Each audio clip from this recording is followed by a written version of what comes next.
Bab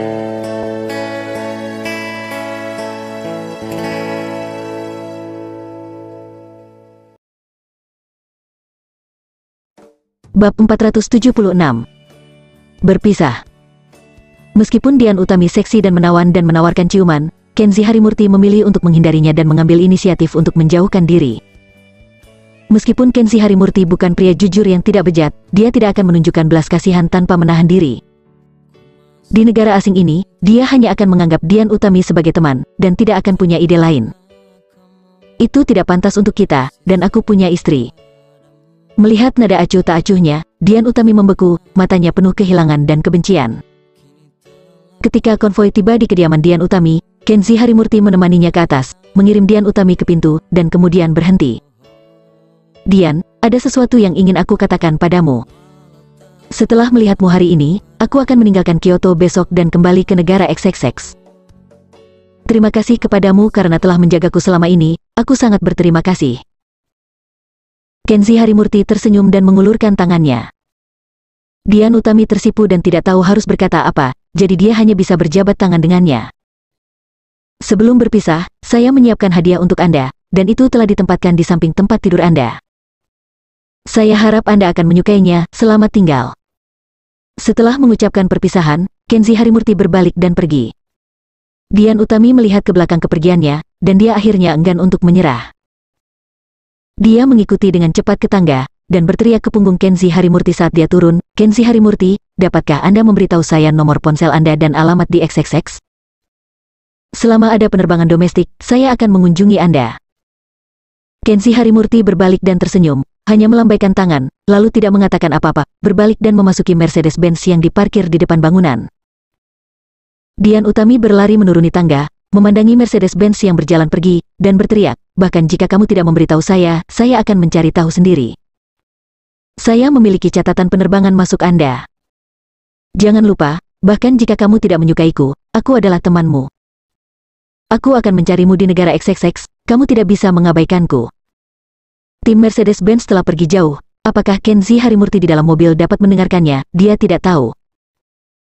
Dian Utami berjalan kembali ke kamar dengan putus asa, dan melihat bahwa kamar di seberang Kenzi Harimurti awalnya tinggal, pintunya terbuka, dan semua barang bawaan dan sejenisnya di dalamnya telah dibawa pergi oleh Kenzi Harimurti.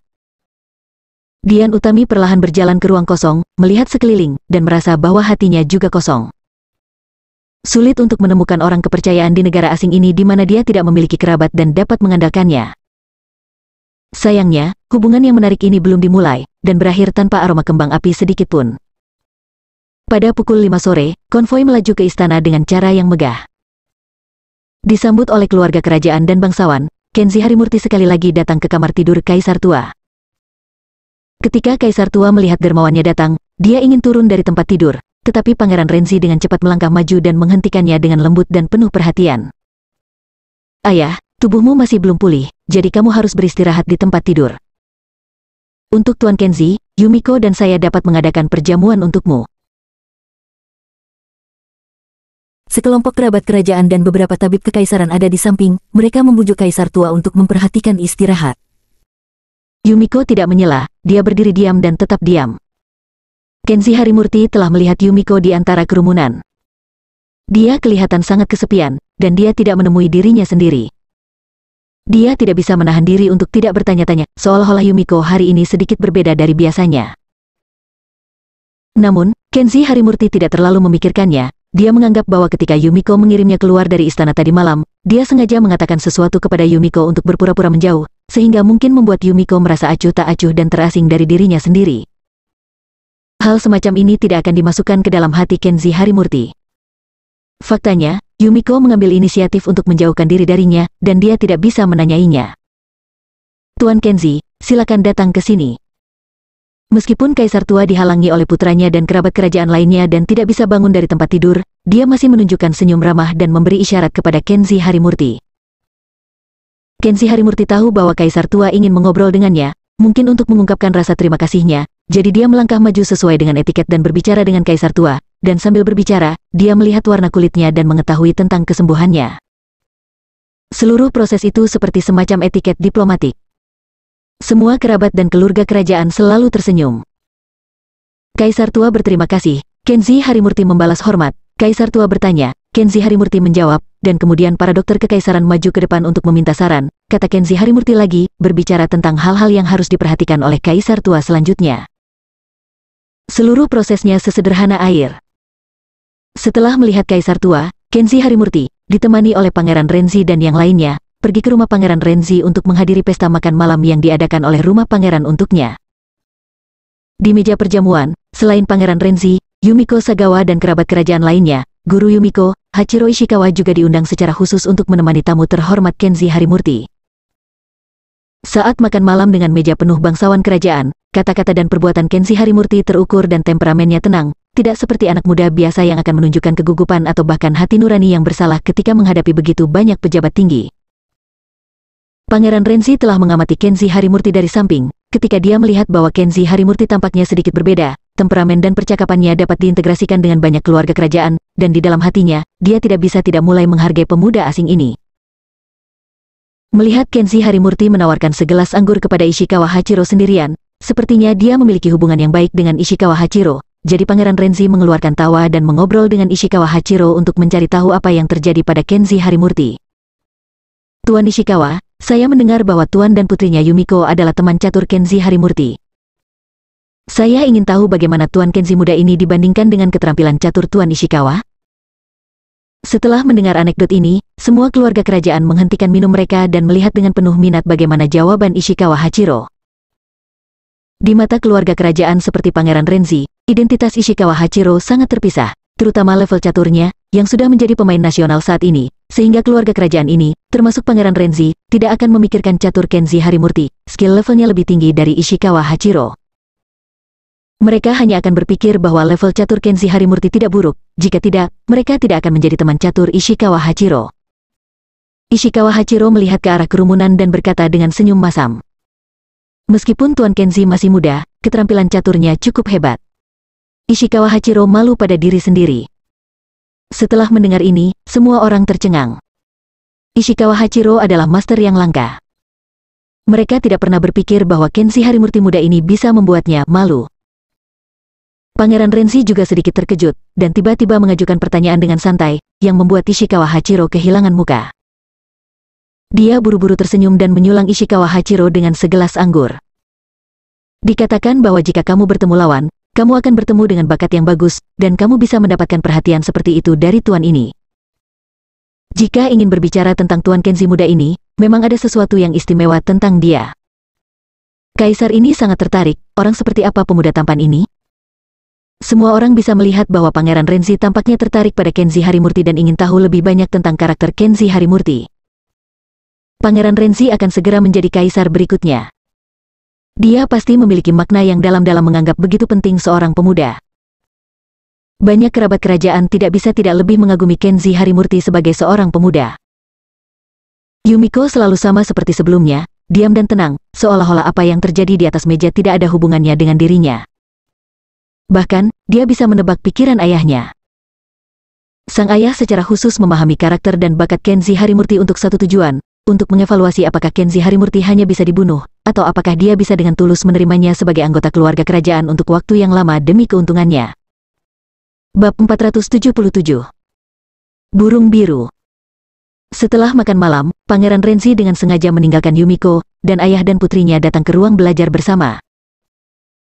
Pangeran Renzi melihat keluar jendela dengan tangan di belakang punggungnya, dan berbicara setelah waktu yang lama, saya tidak percaya bahwa bahkan guru besar, Tuan Ishikawa, yang memiliki identitas yang terpisah, akan memiliki pendapat yang begitu tinggi tentang pemuda Kenzi Harimurti.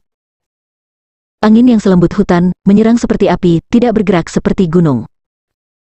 Bagaimana bisa tenang tanpa stagnan, terbuka tanpa sombong, maju dan mundur dalam cara yang moderat dan pikiran seperti air yang tenang. Selain itu, ada keterampilan medis yang brilian. Dan keterampilan catur, anak muda ini, saya khawatir itu benar-benar tidak biasa. Setelah mengatakan itu, Pangeran Renzi menyentuh dagunya, dan matanya berkilat berpikir. Yumiko berdiri di belakangnya, tidak tahu harus berkata apa, jadi dia tetap diam tanpa mengatakan sepatah kata pun. Pangeran Renzi tiba-tiba berbalik, menatap putrinya dan berkata, Yumiko, janji ayah padamu tetap sama. Selama dia mau bergabung dengan keluarga kerajaan Orientalku, ayahku pasti akan merekrutnya sebagai suamimu. Ayah bisa melanjutkan, tambahkan janji bahwa selama dia menjadi suamimu, ayah akan memberikan banyak untuknya, sehingga dia akan memiliki kesempatan untuk membantu ayah dan membangun karir yang abadi. Mendengar janji ayahnya, Yumiko tidak terlalu senang, dia membungkuk sedikit. Dia menurunkan matanya dan mengingatkan ayahnya, dia punya keluarga. Akan terlalu kejam baginya untuk menyerahkan negara bangsa dan istrinya. Yumiko memohon Ayan untuk membatalkan kondisi yang tidak adil ini. Pangeran Renzi berkata dengan marah. Apa yang kamu tahu? Seorang pria XX yang menghinamu, fakta bahwa raja ini tidak dapat membunuhnya, tetapi merekrutnya menjadi pewaris, sudah merupakan hadiah terbesar bagi dia. Jika dia tidak meninggalkan keluarganya, bagaimana raja ini bisa percaya bahwa dia akan dengan tulus melayani keluarga kerajaanku? Jika tidak punya jalan keluar, dia tidak akan menyerah. Tidakkah kamu mengerti kebenaran yang begitu sederhana? Yumiko menghela nafas diam-diam dan berhenti berbicara. Dia mengerti ayahnya, selama itu adalah keputusannya, pada dasarnya sulit untuk berubah. Dan dia juga mengerti Kenzi Harimurti. Bahkan meski tidak ada syarat, Kenzi Harimurti tidak mungkin setuju untuk menjadi suaminya, apalagi meninggalkan istrinya, negara dan bangsanya sendiri. Jelas, Yumiko selalu sadar, dan ini adalah jalan buntu yang tidak dapat diubah. Sudah diputuskan. Pangeran Renzi melipat tangannya dan berkata tanpa keberatan, pergi dan bicara serius dengannya. Demi kasih sayangmu padanya, aku bisa memaafkannya atas dosa-dosanya. Tapi dia harus memenuhi semua persyaratan yang ditetapkan oleh Kaisar. Jika tidak, hari ini dia meninggalkan istana, besok akan menjadi waktu kematiannya. Yumiko tidak berbicara, dia berlutut diam-diam dan membungkuk kepada ayahnya. Setelah makan malam, karena ada makan siang pribadi pada hari berikutnya, Kenzi Harimurti tidak meninggalkan istana, tetapi tinggal di istana untuk malam itu, dan secara paksa diseret ke bilik oleh Hachiro Ishikawa untuk bermain catur. Kenzi Harimurti minum banyak anggur di pesta makan malam, dan dia sedikit mengangkat kepalanya, dan Ishikawa Hachiro juga minum banyak anggur, dan dia juga sedikit merokok. Keterampilan catur keduanya sangat berkurang saat ini, terutama level catur Kenzi Harimurti, yang bahkan tidak setengah dari kekuatan biasanya. Dalam permainan catur melawan Ishikawa Hachiro, dia kalah lebih banyak dan menang lebih sedikit, memungkinkan Ishikawa Hachiro memiliki tangan atas dan bermain sangat halus. Hanako yang menyajikan dan menuangkan teh untuk mereka berdua. Biasanya, gadis kecil ini selalu ceria dan lucu, berbicara dan tertawa, tetapi malam ini, Kenzi Harimurti menemukan bahwa gadis kecil ini selalu sibuk dan berlutut di sampingnya beberapa kali. Semua karena linglung, dan lupa menuangkan teh untuk guru Ishikawa. Di akhir permainan, memanfaatkan waktu luang untuk mengambil potongan, Kenzi Harimurti meliriknya dan bertanya, Hanako, ada apa denganmu? Apakah kamu merasa tidak enak badan? Pergilah istirahat lebih awal. Ishikawa Hachiro juga melihat bahwa Hanako sedikit tidak nyaman. Di ujung yang berlawanan, dia tersenyum dan melambaikan tangannya, pergi, ayo pergi, diperkirakan nona muda Anda harusnya sudah kembali, pergi menemani nona muda Anda. Hai. Hanako tidak banyak bicara, berperilaku jinak luar biasa, dan membungkukkan badannya lalu bangkit dan meninggalkan bilik. Hanako datang ke bilik Yumiko, di mana Yumiko sedang duduk berlutut, perlahan-lahan mengambil barang-barang pribadi kesayangannya. Kebanyakan dari mereka adalah kaligrafi dan lukisan terkenal yang sulit ditemukan, digulung satu persatu oleh Yumiko untuk dibuat gulungan, diikat dengan pita merah, dan dimasukkan ke dalam kotak kayu sederhana. Ada juga beberapa perhiasan dalam koleksi pribadinya, meskipun tidak banyak, masing-masing adalah barang dengan harga yang tak ternilai. Yumiko menyortir perhiasan ini ke dalam kotak kayu yang indah, dan kemudian memberikannya kepada Hanako. Saya meminta orang-orang dari Kementerian Dalam Negeri untuk mencari tahu rumah leluhur Anda. Anda memiliki paman dan bibi, keduanya masih hidup dan bertani di rumah leluhur mereka. Kepada sesepuh dan kerabat, Anda harus menunjukkan sedikit bakti kesalehan. Melihat nona mudanya seperti sedang merencanakan pemakamannya sendiri, Hanako tidak bisa mengendalikan emosinya lagi, dan berlutut dengan bunyi gedebuk, terisak. Nona, apakah ini kesimpulan yang sudah pasti, dan tidak ada harapan untuk mengubahnya? Yumiko menggelengkan kepalanya dengan kosong setelah mendengar ini. Hanako menangis, Nona, kenapa tidak langsung memberitahu Kenzi Harimurti saja? Katakan padanya untuk lari ke ujung bumi, agar Pangeran Renzi tidak pernah bisa membunuhnya lagi. Tidak ada gunanya. Ayah sudah membuat pengaturan, dan dia tidak bisa meninggalkan istana sama sekali. Yumiko berkata dengan lembut, secara bertahap menjadi sedikit linglung, dan matanya mulai kabur, juga, Nona ingin dia mati. Nona telah bersumpah bahwa Nona muda hanya akan menikahinya sebagai istrinya, tetapi dia tidak bisa menikahi Nona. Hanya ketika dia meninggal bersamaku, Nona bisa bersamanya selamanya. Apakah kamu mengerti? Hanako merasa sangat sedih setelah mendengar ini, dia tidak bisa menahan diri untuk tidak melemparkan dirinya ke pelukan Yumiko dan menangis. Yumiko seperti boneka yang kehilangan jiwanya saat ini, dia membelai Hanako di lengannya dengan lembut, dan bergumam, Hanako, sebenarnya, kamu tidak harus mati bersama Nona muda, jika kamu menjauh dari istana ini, kamu akan menjadi seperti burung yang bebas dan bahagia, menjalani kehidupan yang bahkan membuat iri Nona muda. Hanako menangis dan menggelengkan kepalanya dalam pelukannya. Hanako tidak mau pergi, Hanako akan bersama Nona muda dalam hidupnya dan kematiannya, dan dia tidak akan pernah terpisah dari Nona muda. Yumiko memeluk Hanako dengan erat, dan dua garis air mata jernih perlahan mengalir dari wajahnya yang cantik, dan suaranya tercekat, Hanako, terima kasih. Karena kamu sudah memutuskan, maka dalam kehidupan ini dan di kehidupan selanjutnya, kita akan selalu bersama. Hanako meratap, dan tangisannya menjadi semakin sedih, dan tidak butuh waktu lama bagi kedua gadis muda dan cantik ini menangis pilu. Pada saat ini, di kamar bilik kuno, Yumiko dan Hanako saling berpelukan dan menangis, sementara Kenzi Harimurti mengerutkan kening dan menonton papan catur. Ishikawa Hachiro menggerakkan janggutnya dan tertawa.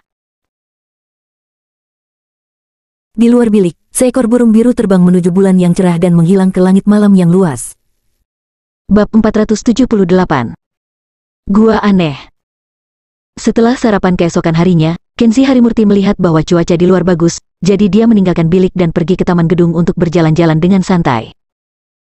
Ishikawa Hachiro baru saja keluar dari taman, dan sepertinya sedang membicarakan sesuatu, dengan seorang pendeta di sisinya.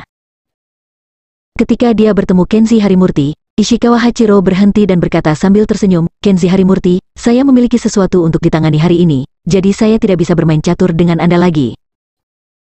Kamu dan Yumiko sama-sama muda, dan dia akan menemanimu. Aku yakin itu akan jauh lebih bahagia daripada bersama lelaki tua sepertiku.